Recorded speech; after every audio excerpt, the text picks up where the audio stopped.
This has been our Kristen Bell year. We started with The Good Place. We're making our way through Veronica Mars.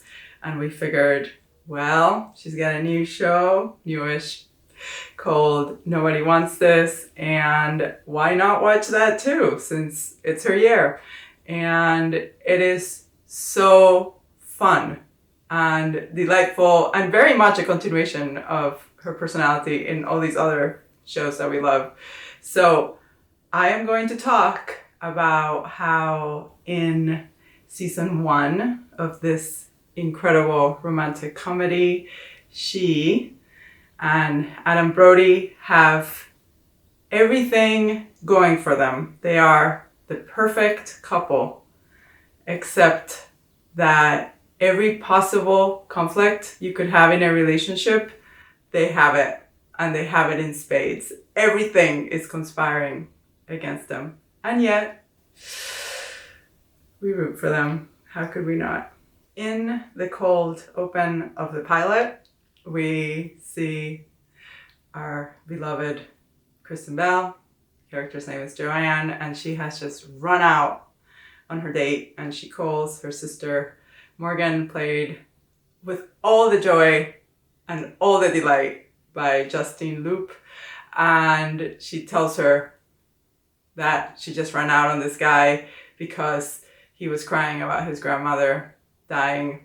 And Morgan's like, well, that's sweet. And she was like, yeah, but he was 12 when the grandmother died. And it's great because it shows us, one, that this is a woman who's still on the dating game, two, that she's got a great relationship with her sister, with whom she has a podcast, which is called Nobody Wants This, where they talk about sex and dating and all these great things. And also that she's immature because she's like, oh, he's texting me.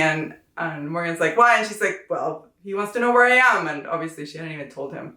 Well, the guy was crying about his poor grandma. So she is a handful.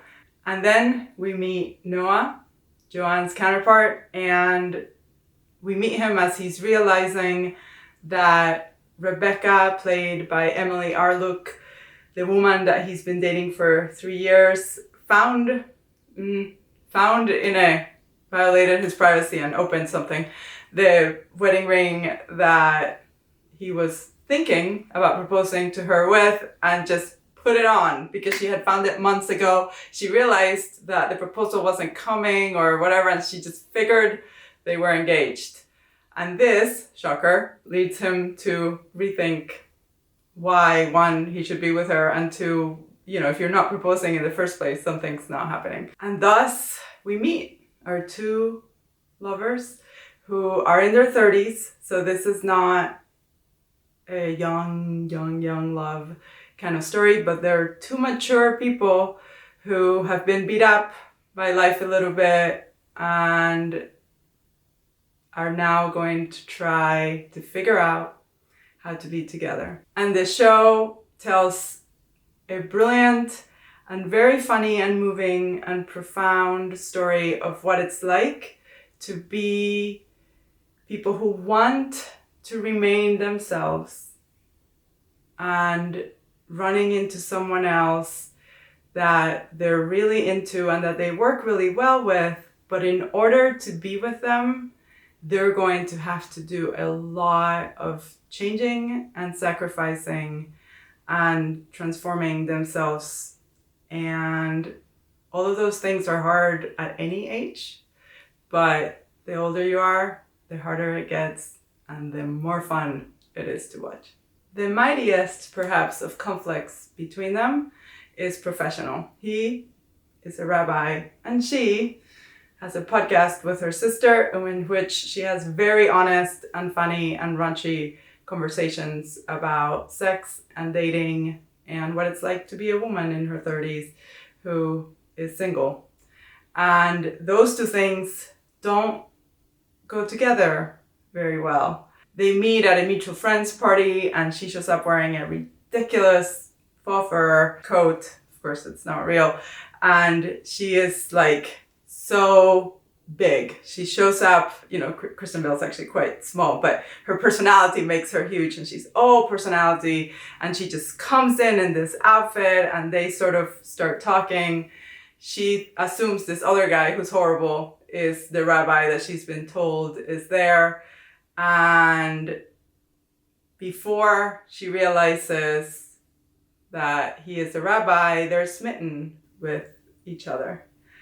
And he very gallantly, of course, walks her to her car, even though he was parked right in front of the house. And he tells her that for him, how could he not be attracted to an unfiltered, complicated, vulnerable, beautiful woman? And she takes offense to the vulnerable part. The rest she's good with.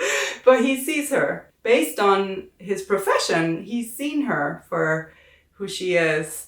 And while that helps them connect, it also makes it really hard for them to be together. She ends up running out on a terrible date she was in, and she's wearing a very sexy red dress. And she shows up at his temple because he had said he was going to be giving a sermon. And as you can imagine, he's like, wow. And then the whole congregation is like, what? And it sets up a huge conflict for them because it's very clear that he's into her. It's very clear that she's into him. But Judaism is a matrilineal religion. So you are supposed to have Jewish mothers who give birth to Jewish children. If he marries a Gentile, then his children will not be Jewish, and he is a rabbi. Talk about great conflicts. And in her case, she is somebody who spends her life talking about her weird and complicated dating experiences, and she puts him in a little bit of trouble if she's going to be talking about him, because he is a public figure. And also, if she's sort of like Taylor Swift, right? Like if she's happily in love, then what is she going to talk about when her whole brand is unhappily somewhat in love or out of love, right? So it is something that really complicates even the possibility that they might choose to be together, because the obstacles are so big. But on the other hand, it's exactly what makes them good matches, because they're both people who are used to talking about things that other people might not want to talk about, and that are used to talking about them in a helpful, fun way, because he's actually the fun, hot rabbi. So there you go. The thing that brings them together is also the thing that keeps them apart. Our beliefs shape the way in which we see the world and ourselves. And for Joanne and Noah, their beliefs are really different, at least in theory. So he is a rabbi and she doesn't believe in God. So he, since he was a little boy, wanted to be head rabbi at his temple. His family, who have a lot of money, have always wanted him to be head rabbi at his temple. And the way that the story is told, everybody has always wanted him to be head rabbi at his temple. So he's somebody who grew up just seeing himself there and watching everyone else. And he really believes in the power of telling stories and listening to people and talking about their emotions and really helping them, bringing the new generations up. So for him, this is how he sees the world. And for her, she's like, God, what? No, screw that. And she just, if there's a God for her, it's her confidence and her delight in being like a beautiful, complicated woman out in the world, and what it's like to sleep around, but also connect with other women and empower them to feel happy with their bodies, to walk off on people who don't treat you right. So these are very different ways of engaging with the world. And for a while there, she's like, I'll just convert to Judaism. Why not? And they have all this funny scene with her friends where they're like, it looks like you're not to wear a wig. And she has no idea what she's getting into. And it sounds fun until she starts to realize that there is something deeply profound about this experience, the Jewish experience, maybe not for her, but for him and for all of the people in his congregation, and that she just can't take it lightly like that she can't just, poof, decide to join a religion simply because she really likes this man. So she's got enough integrity to not want to pretend to be something she's not. And I don't know what they're going to do with it, because I don't know if she's going to convert or not. She's interested in a lot of aspects of it, and they make her curious, but she's also not somebody who is just going to give up who she is, particularly when I think she basically has a rabbinical oh no, people are getting mad at me, role as she's helping women come to terms with who they are and what they want. So she's doing a similar thing, but not at all in the same way. One of the great things about first loves is that they are your first love. They're the one. But usually, unless it's a 40-year-old virgin, when you're dating in your 30s, you have had many, many, many previous relationships, maybe not loves, but relationships. And those tend to create a lot of baggage and complicate your ability to be in new relationships. And for Joanne and Noah, and Nobody Wants This, they are a pretty formidable barrier for them to end up being together. With Joanne, maybe a little less so. She has never married. It's clear from the way she presents herself and is out in the world that it's not from lack of takers. There are plenty of people who are interested in her, but she continues to elude them all. And that leads to her having had a long line of people who, like her, are commitment phobic. So she is pretty guarded in that respect. And here he is, the dreamy rabbi who has only known how to commit, of course, except that he couldn't. He was with Rebecca, who in paper was the perfect girl for him. She was beautiful. She was Jewish. She had always dreamt of marrying the head rabbi. His parents loved her. Everything about her made sense for him. But at some point, while he was counseling some couple from his congregation, he ended up telling them that all they would do was talk in circles.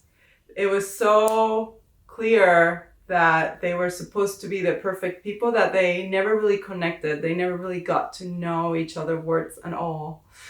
And he is in Joanne finding somebody who has a million words, and they have so much fun conversing. But he's also struggling with the fact that he left Rebecca, who is devastated by their breakup, and he did it for somebody who is not at all who anybody in his life would want him to have as a partner. So that wound is something that stays throughout the whole first season. She finds a box of all their things in it, and there's like a baby foot, Rebecca's baby foot, and she's like, what is this? Right? And she starts to see that there had been a trajectory for him that she interrupted, even though the breakup happened before them. And it really gets in her head, because not only did she take him away from what looked like the perfect woman for him at least according to the box and everyone else. But she's replacing that woman with somebody who, in theory, does not at all fit. And if you add to that her many commitment phobias, you have a perfect reason for them to really struggle as they try to figure out if they can make this happen or not. It's always difficult to make a relationship work when the parents don't approve of it, but if you are the biggest mama's boy that ever lived and you still kiss your mom on the lips when you see her, and that would be Noah, then it's almost impossible. And in Nobody Wants This, our Rabbi Noah has a terrifying mom, Bina, played by Tovah Feldshuh in every delightful way. And she is not about to have her favorite son going out with a shiksa. A shiksa is a pejorative term for a gentile woman, and this shiksa, she can tell, is trouble. Not just because she's hot and confident and interesting, but because she is not afraid of Bina. Or she is afraid of Bina, but she is brave enough and she cares about Noah enough that she will talk to her. So when they finally meet, Joanne brings them a charcuterie board, and in it is prosciutto. She had no idea that prosciutto was ham. She thought it was fancy beef. And Bina makes a, huge deal out of, please throw it in the trash. Oh my God. And it's a very expensive charcuterie board. And Bina gets out of the table and she's upset. And Joanne, who is a brave woman who talks about sex for a living on podcasts, for God's sake, just gets up and she wants to have this conversation with her because this is the man she loves. And she finds Bina eating all the prosciutto in the kitchen. It's amazing. And here's why we love Joanne. Instead of turning it into, I'm just going to tell everybody what she did, she pretends that she was the one who ate the prosciutto from the trash. And it looks like this is a moment in which Bina is going to welcome Joanne in. But instead what it does is that it shows Bina that she has a much more dangerous opponent than she thought she did. Because this is a smart, kind in a way, in her own way, woman who is pretty fearless and who really loves her son. And that is way more dangerous than an immature girl who would have been like, yeah, please look at her eating the prosciutto. So that is perhaps, again, the most formidable of the conflicts. I don't know, because they're all formidable. And with Joanne, her parents are less of a outward barrier between them because they are like, sure, go out with the rabbi. They're happy-go-lucky, sort of. But she didn't grow up with parents that had a happy, supportive marriage. Her mom is played by Stephanie Farisi and her dad by Michael Hitchcock. And they had a very unhappy marriage because, as it turns out, the dad was gay. And he's out now and dating. And the mom is still in love with him and the mom is clingy. And for Joanne, she first of all has no example of what a good marriage could look like, but it also makes her worry about being clingy herself, about ending up in a situation like her mother, which then of course makes her protect herself even more from love. So parents, even when they're okay with you having a relationship, they can complicate it. Perhaps my favorite characters in Nobody Wants This season 1 are the very tall siblings of our lovers. I love Morgan and Sasha, played by Timothy Simons. And they are the more exuberant, looser, goofier version of their siblings. So Morgan is not exactly goofy. She's got a different sense of humor. Sasha is very goofy.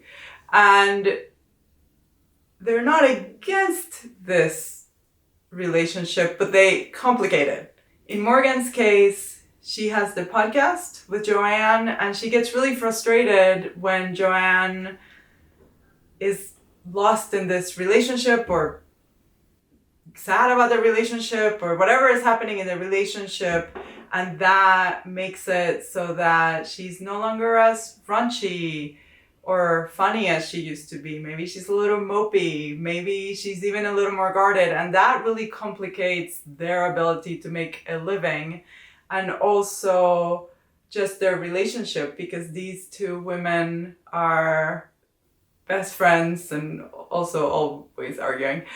But if Joanne finds herself losing some of that spark because it's going in different directions, it affects Morgan greatly.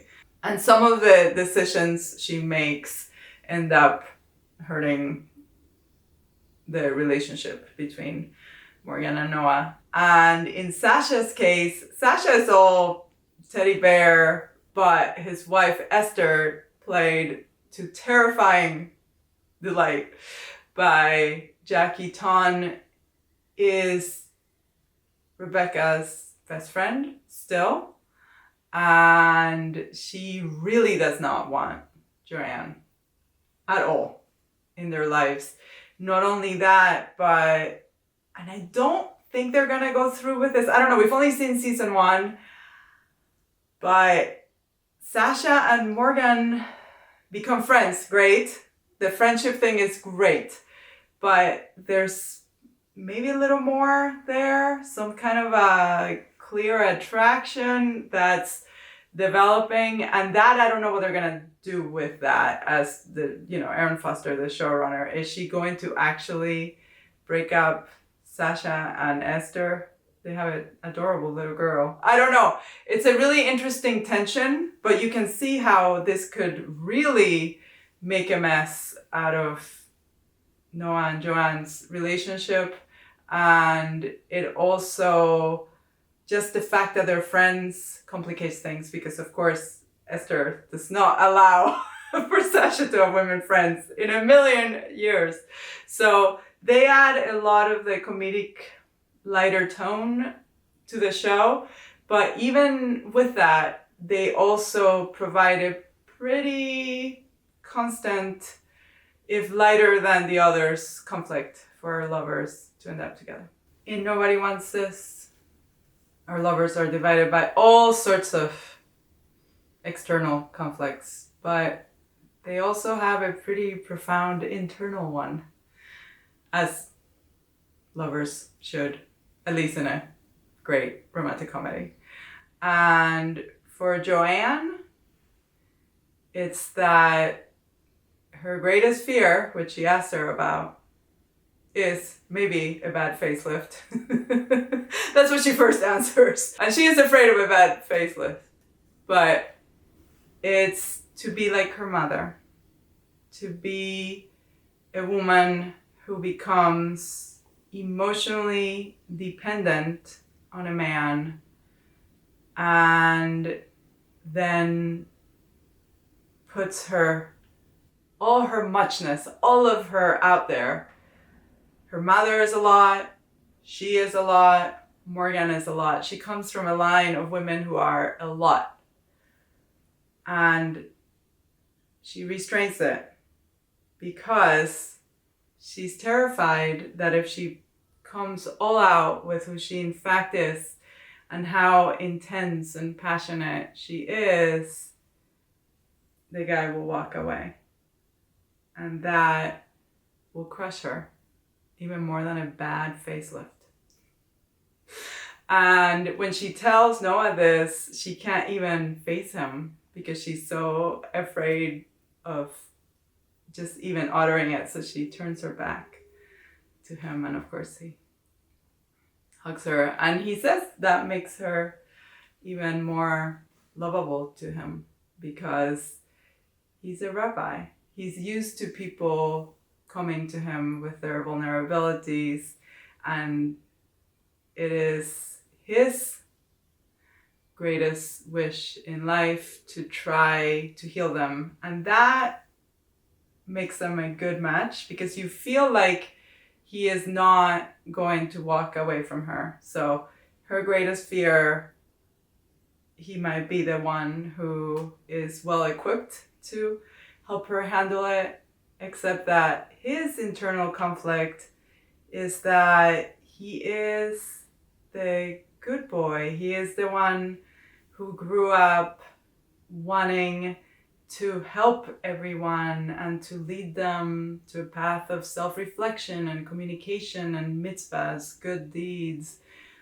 And falling in love with her might be the thing that makes him lose all of that. And as a matter of fact, as season 1 ends, no spoilers, he might have for her. Maybe. So for him, it's a slightly different internal conflict than she has, of course. Your lovers must have different internal conflicts, but it's also very substantial. And it's a great barrier between them. But again, we know that those barriers complement each other because good boys like bad girls, especially when the bad girl is not even a bad girl. She has some aspects of it, that outward aspects of bad girlness, but as the show shows us, she's actually a woman that has a lot of compassion and integrity and depth and introspection. So they're perfect for each other, except for all the conflicts between them. So let's see where they take it in season 2.